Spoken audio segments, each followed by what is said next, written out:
Title A/B testing is officially coming and brand deals might just have become a recurring revenue stream. Let's get into it. What's up everyone? It's time for the Made on YouTube announcements, and I've picked my top upcoming updates that will massively impact your channels. This is just the TLDR. If you want to know more, I've broken down all the announcements for different product areas in separate videos. All of them are linked in the top right corner as we speak, as well as in the description below.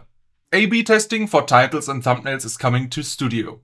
You can now test up to 3 versions to see what performs best. Just keep in mind, title and thumbnail are always bundled together. No cross-testing as of now. Next up, the biggest announcement of the event in my opinion, dynamically inserted brand segments. So instead of burning a sponsor segment into your video forever, you can now swap it out when the brand deal ends and replace it with a different sponsor. That makes evergreen content way more interesting for brands and creators. And honestly, if you've ever regretted working with a company, this is your second chance to clean the slate. Here's another idea that immediately came to mind. With YouTube's jump ahead feature for premium users and the underlying technology of inserting a short video into live streams, I see the potential for YouTube to offer a complete ad-free experience by allowing premium users to bypass dynamically inserted brand segments entirely. While multi-language audio is getting rolled out as we speak, autodubbing is also getting a little bit of love.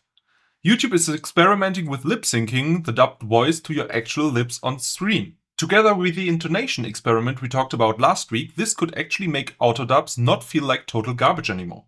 Still missing though, the viewer opt-out or language preferences. But hey, at least some progress. For Shorts creators in the US, YouTube is integrating its text-to-video model VO3 directly into the Shorts creation tools. It will allow you to generate high-quality video clips with sound from just a text prompt. This lowers the entry barrier to content creation another step. Is that a cool new tool or the beginning of AI spam 2.0? I'm looking forward to your opinions in the comments below. And last but not least, YouTube is rolling out likeness detection in YouTube Studio. Basically, if someone is using your face in their AI videos, you'll be able to request a takedown. This has been long overdue in my opinion. Let's see how good it actually works in practice. Those were my absolute highlights of the event. If you want to know everything about all the announcements, check out the videos for the individual sections or the whole playlist. As always, thank you for watching and I'll see you in the next YouTube update video. Take care and bye bye.